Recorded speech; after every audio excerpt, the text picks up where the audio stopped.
Hi, எல்லாம் என்ன பண்ணுறீங்க? இப்போ பார்த்தீங்கன்னா சாயங்காலம் மணி எத்தனைன்னு பார்த்தீங்கன்னா 6:15 ஆயிடுச்சு.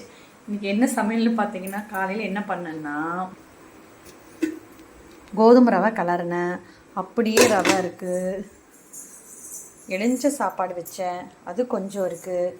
அப்புறம் நேற்றுக்கு வச்ச கொஞ்சோண்டு பாவக்காய் குழம்பு இருக்குது. அப்புறம் வெள்ளை சாப்பாடு கொஞ்சம் இருக்குது. இதுதான் இன்றைக்கி பண்ண சமையல். நான் இன்னும் வேலையெல்லாம் நிறைய அப்படியே இருக்குது. இன்னும் எந்த வேலையும் செய்யலை. இனிமேல் தான் போய் வேலை செய்யணும். இப்போ பார்த்தீங்கன்னா கொஞ்சம் அச்சுக்கு சாப்பாடு போடலாம். பால் இல்லைன்னா நான் மேக்ஸிமம் இப்படி தான் பண்ணுவேன். எப்பவுமே பால் சாப்பாடு தான் போடுவேன். இருந்தாலும் பால் இல்லைன்னா அச்சுக்கு இந்த மாதிரி ஒரு பேக்கெட் கருவாடு வாங்கி சாப்பாட்டில் போட்டு பிசைஞ்சு போட்டோம்னா சாப்பிட்ருவாள். வான் இல்லை, வால் சாப்பிட்ருவாள். பச்சைக்கு சாப்பாடு போட்டுட்டு தான் நான் இருக்கிற வேலையெல்லாம் செய்யணும். என்னென்ன வேலை பாக்கி இருக்குது அப்படின்னு சொல்லிட்டு பார்க்கலாம் வாங்க. இது பாருங்கள், சாப்பாடு போடுறேன்னு தெரிஞ்சுக்கிட்டு கொணப்ப பாருங்கள் எப்படி குதிக்கிறத. சோறு போட்டா சாப்பாடு வேணுமா? அச்சுக்குட்டி சாப்பாடு வேணுமா? சாப்பாடு வேணுமா? அச்சுமா சாப்பாடு வேணுமா தங்க? சாப்பாடு போடுறதுக்குள்ளே ஒரு வழியாக்கி என் மேலே தொட்டி என்ன விளக்காட்டி, அப்பா சாமி முடியவே முடியாதுங்க. இங்கே பாருங்கள் பண்ணுற ராவடியை. உங்ககிட்ட நான் ஆல்ரெடி சொல்லியிருக்கேன், ஒரு மாதிரியாக இருந்தேன்னா கண்டிப்பாக நான் ஜீரக தண்ணி தான் வச்சு குடிப்பேன் அப்படின்னு சொல்லிட்டு இன்றைக்கி ஃபுல்லாக சாப்பிட்டேன். ஏன்னா அம்மா வீட்டுக்கு போயிட்டு மத்தியானம் அம்மா வீட்டில் முருங்கைக்காய் குழம்போட சாப்பிட்டுட்டு, அப்புறம் தேங்காய் பருப்பி போட்டிருந்தாங்க, தேங்காய் பருப்பி சாப்பிட்டுட்டு, அப்புறம் எக் ரோல் சாப்பிட்டேன், அப்புறம் பக்கவடை சாப்பிட்டேன். அப்புறம் எப்படி நைட்டு சாப்பாடு சாப்பிட்றது என்னமோ மாதிரி எல்லாம் சாப்பிட்டுட்டு பத்தாவதுக்கு இஞ்சி டீ வேற குடித்தேன். வந்ததும் பாப்பா ஸ்வீட் கார்ன் கேட்டான்னு சொல்லிட்டு வரும்போது ஸ்வீட் கார்ன் வாங்கிட்டு வந்திருந்தேன்னா ஸ்வீட் கார்ன் வேக வச்சுருந்தேன். பாப்பா வந்ததும் ஸ்வீட் கார்ன் கொடுத்தா அந்த ஒரு ஸ்வீட் கார்ன் சாப்பிட்டேன். அப்புறம் நெல்லைபுத்து போயிருந்தாங்களா, தர்பூசணி பழம் 1 கிலோ 20 ரூபா. இது 2 கிலோ இருந்துச்சு, 40 ரூபான்னு சொல்லிட்டு ஒரு பழம் வாங்கலை. ஒரு பழத்தில் 2 கிலோ மட்டும்தான். ஒரு பழம் 4 கிலோ இருந்துச்சு. நான் 2 கிலோ மட்டும்தான் வாங்கிட்டு வந்தேன். இந்த தண்ணி நல்லா கொதிக்க வச்சிட்டோம்னா, இவ்வளோ தண்ணி வச்சுருக்கேன்னா இதில் கொஞ்சம் ஜீரகத்தை போட்டோம்னா அது பாட்டில் கொதிச்சிட்ருக்கும். நம்ம மற்ற வேலையை செய்யலாம். உள்ள ஜீரகம் போட்டிருக்கேன். நம்ம போட்டுட்டு ஒரு 300ல் வச்சிட்டோம்னா அது பாட்டில் கொதிஞ்சிட்ருக்கும். நல்லா கொதிஞ்சு அதுக்கப்புறம் நம்ம அந்த ஜீரக தண்ணி எடுத்து குடித்தோம்னா நம்ம கொஞ்சம் சாப்பிட்டதெல்லாம் ஜீரணமாயிரும். நைட் சாப்பாட்டுக்கு நம்ம ரெடி ஆயிடலாம். பார்த்தீங்கன்னா என்னென்ன வேலை பாக்கி இருக்குன்னா, பாத்திரம் இருக்குது, பாத்திரம் கழுவணும். ஃபஸ்ட் இந்த துணியெல்லாம் அம்மா வீட்டில் இருந்துச்சு, பாப்பாவோட துணி அப்படியே விட்டுட்டு வந்துட்டா. இதெல்லாம் எடுத்து அவள் துணி கூட வைக்க. இந்த சாமிக்கு போடுற மாலையெல்லாம் கழுவி காய வச்சுருந்தேன். அப்புறம் பார்த்தீங்கன்னா பேக்கெல்லாம் துவைச்சி காய வச்சுருந்தேன், அதெல்லாம் எடுத்து வைக்கணும். இந்த ஒரு வாரமாக மருதாணி வைக்கணும்னு ஆசைப்பட்டுட்டே இருக்கிறேன். யோசிப்பேன், ஆனால் கஷ்டப்பட்டுட்டு அதை பொறிச்சு அரைக்கிறதுக்கு முடப்பட்டுட்டு மருதாணி வைக்கிற அந்த இதே இல்லை. இன்றைக்கி மருதாணி வச்சே ஆகணும். அதனால் இப்போ நம்ம என்ன பண்ணலான்னா, ஃபஸ்ட்டு மருதாணியை உருவி வச்சிட்டோம்னா கண்டிப்பாக நைட்டு நான் அரைச்சி வச்சுக்குவேன் நான். அதனால் மருதாணி உருவி வச்சிடலாம். எங்கள் மருதாணி சூப்பராக செவக்குங்க. உண்மையாலுமே சொல்கிறேன், நம்ம எதுவுமே போடலினாலும் நான் எப்போவுமே மருதாணியில் கிராம்பு போட்டு தான் அரைப்பேன். கிராம்பு போட்டு அரைச்சா சூப்பராக செவக்கும். எங்கள் மருதாணி எதுவுமே போடலினாலுமே சூப்பராக செவக்கும். இன்றைக்கி மருதாணி கண்டிப்பாக பொறிச்சு அரைச்சி கை நிறைய வைக்கிறோம். மருதாணி வைக்கிறது எவ்வளோ நல்லது. யாருக்கெல்லாம் மருதாணி பிடிக்கும் அப்படின்னு சொல்லிட்டு கண்டிப்பாக கமெண்ட் பண்ணுறேன். ஓகேவா? அப்படி உங்ககிட்ட பேசிவிட்டு நான் மருதாணியை பொறிச்சிட்றேன்.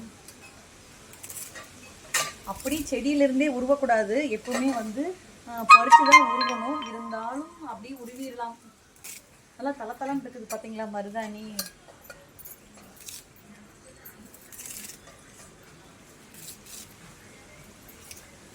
மருதாணி இல்லாதவங்க கூட அடுத்த வீட்டில் போய் கொஞ்சம் மருதாணி பொறிச்சிட்டுங்களா அப்படின்னு சொல்லிட்டு கேட்டு கடை வாங்கி அரைச்சி வைப்பாங்க. ஆனால் மருதாணி வச்சுட்டே அதை பொறிச்சு அரைச்சி வைக்கிறதுக்கு ஒரு கஷ்டப்பட்டு மருதாணி பொறிக்கிறதே இல்லை. அவ்வளோதான், மருதாணி பொறிச்சாச்சு. ஏன்னா நானும் பாப்பா மட்டும்தான், 2 பேர் தானே இருக்கோம். அதனால் மருதாணி பொறிச்சாச்சு. அதை கழுவி கையோடு அரைச்சி வச்சுட்டோம்னா நைட்டு வச்சுட்டு படுத்துக்கலாம்.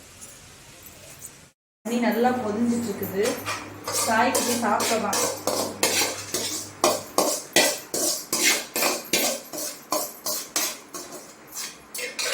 சாய்க்கு லெமன் ரைஸ்னால் ரொம்ப பிடிக்கும். அதான் இன்றைக்கி லெமன் ரைஸும் உருளைக்கிழங்கு பொரியலும் தான் பண்ணியிருந்தேன். இந்தாம்மா சாப்பிடு, டிவி பார்க்காம சாப்பிடு. ஃபஸ்ட்டெல்லாம் மருதாணி எல்லாம் கல்லில் அரைச்சி வைப்போம். இப்போல்லாம் யாரும் கல்லில் அரைக்கிறது இல்லையா? கல்லே இல்லை, எங்கே போய் கல்லில் அரைக்கிறது? மிக்சியில் தான் போட்டு அரைக்கணும். மருதாணி நல்லா வந்து நான் வந்து எப்பவுமே வந்து ஒரு கழுவிக்குவேன். கழுவிட்டு தண்ணி ஊற்றாமல் அந்த தண்ணியோடையே போட்டுக்கிறது. அந்த தண்ணி யாருமே கழுவ மாட்டாங்க, இருந்தாலும் வந்து தண்ணி ஊற்ற வேண்டியதில்லை. அப்படியே சும்மா லைட்டாக ஒரு நேரம் நினச்சிட்டு இதை போட்டுட்டு இது கூட 2 கிராம்பு லெமனும் புரிஞ்சுட்டோம்னா சூப்பராக செவக்கும். எப்படி செவந்திருக்குன்னு கண்டிப்பாக நான் வச்சதுக்கப்புறம் உங்ககிட்ட காமிப்பேன். இது கூட வந்து நம்ம கிராம்பு போட்டுக்கலாம். கொஞ்சம் கிராம்பு போட்டோம்னா நல்லா செவக்கும். கிராம்பு போட்டாச்சு. இங்கே பார்த்தீங்களா குட்டி லெமன் எவ்வளோ அழகாக இருக்குது. இதை வந்து கட் பண்ணி ஒரு 1/2 லெமன் புழிஞ்சு விட்டுக்கலாம். இது ஏற்கனவே சின்ன எலுமிச்சம்பழம், 1/2 எல்லாம் புழிஞ்சு விட்டால் பத்தாது. ஒரு எலுமிச்சம்பழத்தையும் புழிஞ்சு விட்டுற வேண்டியதான். அன்டைம் ஆயிடுச்சுன்னா அதை பொறிச்சு அரைக்கிறதுக்கு கஷ்டமாக இருக்குது. அதனால தான் இப்பயே அரைச்சி வச்சிடலாம். அப்போ கம்முன்னு நைட் ரெஸ்ட் படுத்துக்கலாம். புழிஞ்சாச்சு. இப்போ வந்து நம்ம மருதாணியை அரைச்சிடலாம்.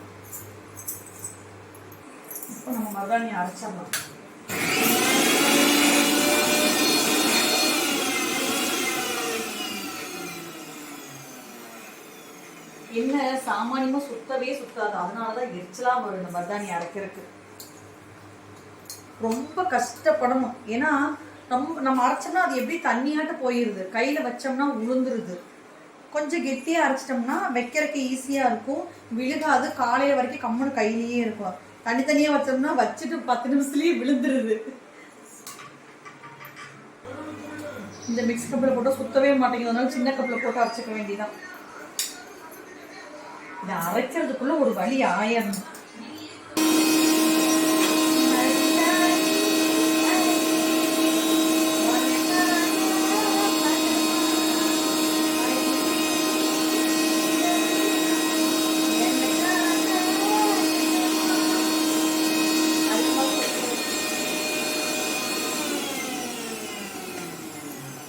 எப்படியோ கஷ்டப்பட்டு ஓரளவு மருதாணியை திக்னஸாக அரைச்சாச்சுங்க. அவ்வளோதான். இது நைட்டு வச்சுட்டு படுத்துக்கலாம். போதும். ரொம்ப வந்து வலுவலுன்னு அரைச்சாலும் நல்லாவே இருக்காது. கொஞ்சம் குறன்னு அரைச்சாதான் நல்லாயிருக்கும். தண்ணி வேற கொதிஞ்சிட்ருக்குது. தண்ணி பார்த்தீங்களா நல்லா கொதிஞ்சு, இன்னும் கொஞ்சம் நேரம் கொதிஞ்சு, இன்னும் கொஞ்சம் தண்ணி கம்மியானதுக்கப்புறம் தான் எடுத்து குடிப்பேன். என்னடா துணியை வீட்டுக்குள்ளே காய போட்டிருக்காளேன்னு நினைக்காதீங்க. நான் தான் சொன்னேன்ல, மழை தூடுது நிற்கிது, மழை தூடுது நிற்கிது, வெறுத்து போகுது துணி எடுக்கிறதுக்கு. அதனால தான் உள்ளேயே காய போட்டிருக்கேன். இந்த டப்பா பார்த்தீங்கன்னா புது டப்பா. இன்றைக்கி எங்கள் அம்மா வீட்டுக்கு போனேன். அம்மா ஒரு டப்பா கூட இல்லைம்மா துணி காய போடுறதுக்கு வேணுமா அப்படின்னு சொல்லிட்டு அம்மா வீட்டிலேருந்து ஆட்டையை போட்டு வந்துட்டேன் இந்த டப்பாவை. இவ்வளோ துணி மடிக்காமல் இருக்குது. இந்த துணியெல்லாம் மடிக்கணும். ஐயோ, இது மடிக்கிறாங்க அதை விட தலைவலி சரியான சொல்லி. இருக்கிறதுலேயே பிடிக்காத வேலை இந்த துணி மடிக்கிற வேலை தான். 2 பேர் சண்டை போட்டுருக்காங்க சரியா? இவ்வளோ துணியும் அங்கே இருந்துச்சு, கவிதாவோட ட்ரெஸ் எல்லாம். என்ன அக்காவை போடி சொல்லிட்டு இருக்க?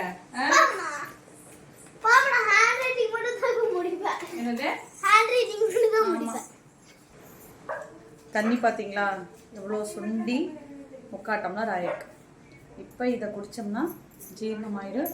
மணி இப்போ 7:20 தான். இப்போ நைட்டு சாப்பிட்டா கரெக்டாக இருக்கும். சாப்பிட்றமோ சாப்பிட்லையோ கொஞ்சம் தண்ணி குடிச்சோம்னா ஃப்ரீயாக இருக்கும். அதுக்காக தான் தண்ணி குடிக்கணும். குடிச்சிட்டு தான் நீ போய் துணி மடிக்கணும், பாத்திரம் கழுவணும், வேலை தலைக்கு மேலே இருக்குது. துணியை மடிச்சுக்கிட்டே இருக்கேன். தீருவனாங்கிறதா சாமி. இப்படியே துணியை மடிச்சுட்டே தண்ணியும் குடிச்சிட்டேன். முடியல, டயர்ட் ஆகுது. காலையில எடுத்த ஓட்டம் சாயங்காலம் ஆனாலும் நிப்பனாங்குது. ஓடிக்கிட்டே இருக்க வேண்டியதுதான். இன்னும் சமைக்கணும், பாத்திரம் கழுவணும் சொல்லிட்டு தான் இருக்கேன். என்னதான் பண்றது? துணி எல்லாம் மடிச்சாச்சு. இப்போ இந்த துணியெல்லாம் எடுத்து அங்கங்கே கரெக்டாக அவங்கவுங்க துணி கூட வைக்கணும். வச்சுட்டு தான் அடுத்த வேலையை பார்க்கணும். ஒரு வழியாக துணியெல்லாம் எடுத்து எல்லா துணியும் அந்தந்த துணி கூட வச்சாச்சு. இப்போ போய் அடுத்தது பாத்திரம். துணியை மடிச்சாச்சு. உன்னை அடுத்தது துவைச்ச ஒரு உன்ன துணியை காய போடணும். வெளியே மழை வர மாதிரி இருக்குது. அதனால தான் வீட்டுக்குள்ளே காய போட்டுட்ருக்கேன். இல்லைன்னா உள்ளே போட மாட்டேன்.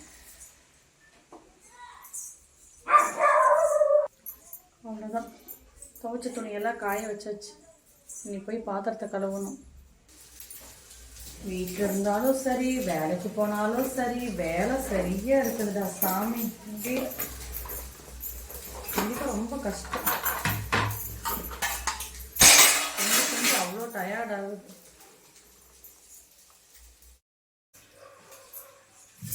அதுக்குள்ளே செல்ல சுவிட்ச் ஆஃப் ஆகி போச்சு. செல்லை சார்ஜ் போட்டு விட்டுருக்கேன். போட்டு 17 ஏறிச்சு. பாத்திரத்தை விளக்கிட்டு தான் சமைக்கணும்.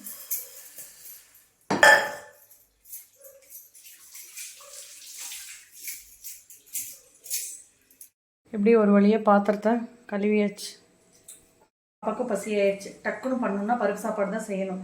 அதனால வரமிளகா, சீரகம், மல்லி, பூண்டு போட்டு அரைச்சிருக்கேன். அரைக்க போகிறேன். வரமிளகா இதெல்லாம் போட்டு அரைச்சாச்சு. அவ்வளோதான். ஒரு வெங்காயம், ஏன்னா அரிசி கம்மியாக தான் ஊற வச்சுருக்கேன். ஒரு வெங்காயத்தை மட்டும் அரைச்சிக்கலாம். ரொம்ப பசிக்குங்கிறாங்க. நான் வேலை செஞ்சுட்டு சாப்பாட்டு அப்புறம் செஞ்சுக்கலாம் அப்படின்னு சொல்லிட்டு விட்டுட்டேன். அவ்வளோதான். வெங்காயம் அரைச்சாச்சு.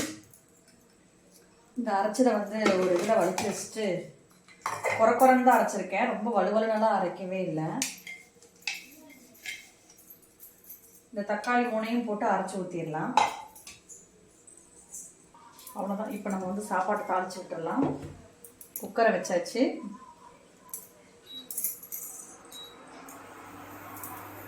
எண்ணெய் ஊற்றிக்கலாம்.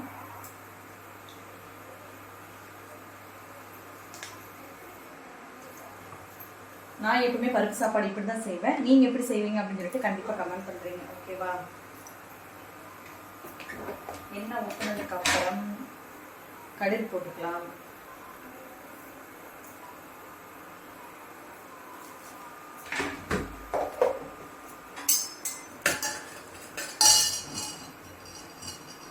கடுகு பொரிஞ்சதுக்கப்புறம் கருவேப்பிலை போட்டுக்கலாம்.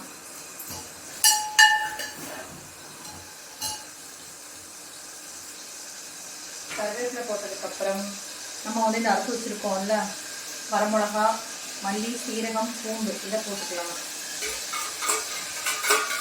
நான் காரம் அளவாக தான் போட்டுருக்கேன். ஏன்னா அரிசி கம்மியாக தான் ஊற வச்சுருக்கேன். அதனால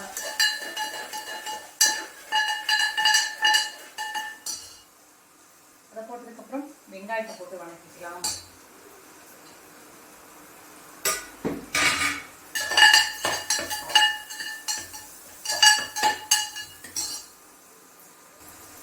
வெங்காயம் வதங்கிறதுக்கு நம்ம லைட்டாக உப்பு போட்டுக்கலாம்.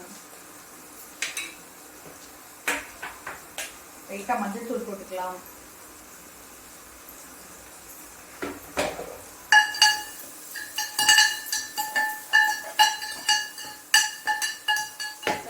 வதங்கினதுக்கப்புறம் அரைச்சி வச்சிருக்கோம் தக்காளி, அதை ஊற்றிடலாம்.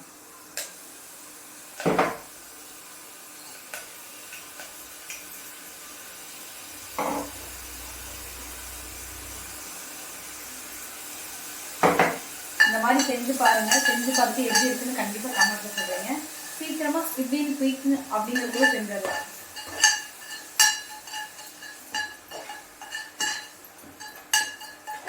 நல்லா வதங்கட்டும். அரிசி களைஞ்சிக்கலாம்.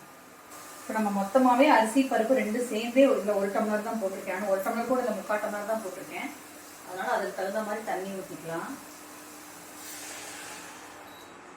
1/2 டம்ளர் கம்மியாகவே ஊற்றிக்கலாம். அப்போ தான் சாப்பாடு நல்லா உதிரியாக இருக்கும். உப்பு குடிச்சு பார்க்கலாம்.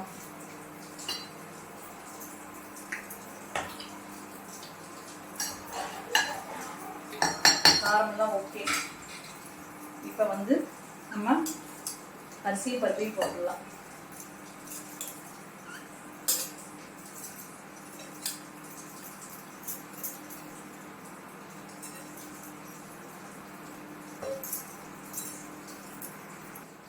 நல்லா கொதியுது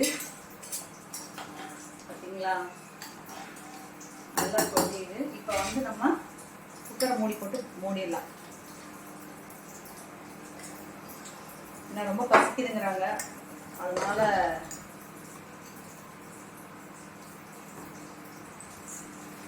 நம்மதான் குக்கர் மூடி போட்டாச்சு. விசில் வந்துச்சுன்னா பாப்பாவும் தம்பியும் சாப்பிட்லாம். நீங்களும் வந்தீங்கன்னா நீங்களும் சாப்பிட்லாம். சாப்பாடு வச்சுட்டு வந்திருக்கல, இன்னும் விசில் வரல. அதுக்குள்ளே காலையில் வச்ச உப்புமா இருக்குல்ல, அதை சாப்பிட்டுக்கலாம். ஏன்னா வேஸ்ட் ஆயிரும். அதனால் நான் பருப்பு சாப்பாடு சாப்பிட மாட்டேன். தம்பிக்கு பாப்பா கலவாக தான் செஞ்சுருக்கேன். நான் இந்த உப்புமாவை நான் சாப்பிட்டுக்கிறேன். கொட்டுறதுக்கு மனசு வராது. காலையில் செஞ்சது தான், ஆனால் சூடு பண்ணிட்டேன். வாங்க சாப்பிட்லாம். கோதுமை ரவை.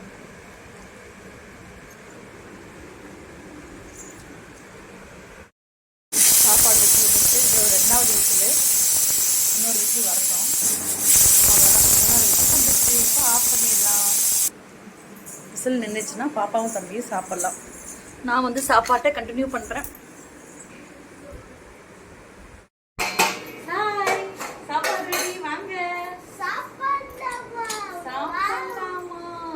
சாப்பாடு எப்படி இருக்குன்னு தெரியல. ஓப்பன் பண்ணி பார்க்கலாம். ஐயோ, இந்த குக்கருக்கு கைப்பிடி போடணும்னு நினைக்கிறது கைப்பிடி இல்லாம பருப்பு சாப்பாடு. தம்பியும் பாப்பாவும் பசிக்குன்னு சொன்னதுனால அவசர அவசரமா செஞ்சாச்சு. எப்படி இருக்குன்னு தெரியல. சாப்பிட்டு பார்த்து தான் சொல்லுவாங்க. நான் சாப்பிட்டேன். பழைய ரவையை சாப்பிட்டாச்சு சூடு பண்ணி. இப்போ இவங்க 2 பேரும் சாப்பிடட்டும். கொட்டமா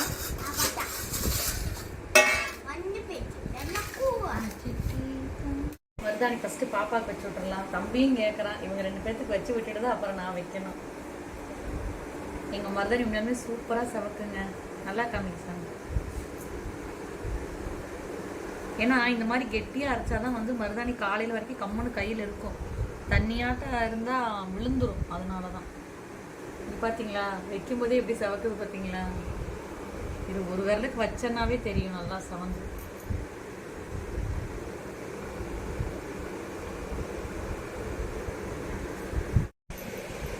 பாப்பாவுக்கு ஒரு கைக்கு வச்சுட்டாச்சு. காமி. அடுத்தது சாய் குட்டிக்கும் வச்சு விட்றதாமா. இது பக்கத்தில் படுத்து என் மூஞ்சிக்கு காலையில் பார்த்தா மருதாணி மூஞ்சியாக தான் இருக்குன்னு நினைக்கிறேன். என்னமோ வச்சு விட்றேன். ஆசைப்பட்றான் தம்பி, அதனால் வச்சு விட்றேன். இங்கே பார்த்தீங்களா எப்படி சவுந்துருக்குன்னு. பார்த்தீங்களா, வைக்கும் போதே கை எப்படி சவுந்துருக்கு. வச்சு முடிச்சோம்னா எப்படி சவக்கும். இங்கே பாருங்க, இப்போ தான் வச்சு விட்டா அதுக்குள்ளே என்னமோ வேலை பார்த்து சோஃபாவோட தொடச்சிட்டு இருக்கிறது. ஐயோ, இங்கே பாருங்க சோஃபாவோட தொடச்சிட்டு இருக்கிறது. இந்த குட்டி கைக்கு வச்சாச்சுங்க. அடுத்தது நான் போதும்மா. ஐயோ, எனக்கு வந்து இந்த சிங்கிள் வருந்தி வரைக்கும் வச்சா பிடிக்காதுங்க. எனக்கு வந்து எப்பவுமே நான் 2 வருந்திக்கு தான் வைக்கிறேன். எனக்கு அப்பனா தான் பிடிக்கும். எப்பவுமே மருதாணி இப்படி தான் வைப்பேன். எங்கள் பாப்பா கூட இன்னைக்கு கிண்டல் பண்ணுவாள் எப்போ மருதாணி வச்சாலும். எதுங்க நான் ஒரு வரல வச்சுக்காங்க.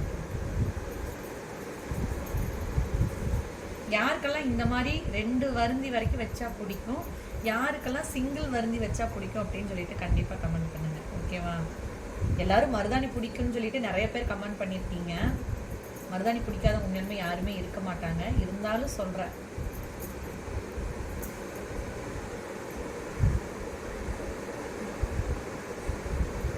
மருதாணி கரச்சேனே உனக்காக பதமா மகிழேனே இட வேணும் எனக்காக இதமா. அவ்வளோதான். இதே மாதிரி 5 கைக்கு 5 மோதிரம் மாட்டிட்டு படுக்கலாம். மார்னிங். மருதாணி பார்த்தீங்களா எப்படி சவந்திருக்குன்ட்டு. இப்போ தான் எழுந்திரிச்சேன். மணி 5:15. மறுபடியும் போய் தூங்கிடுவேன், அது வேறு விஷயம். இருந்தாலும் உங்ககிட்ட காமிச்சாச்சு. மறுபடியும் நல்லா சவந்திருக்கா.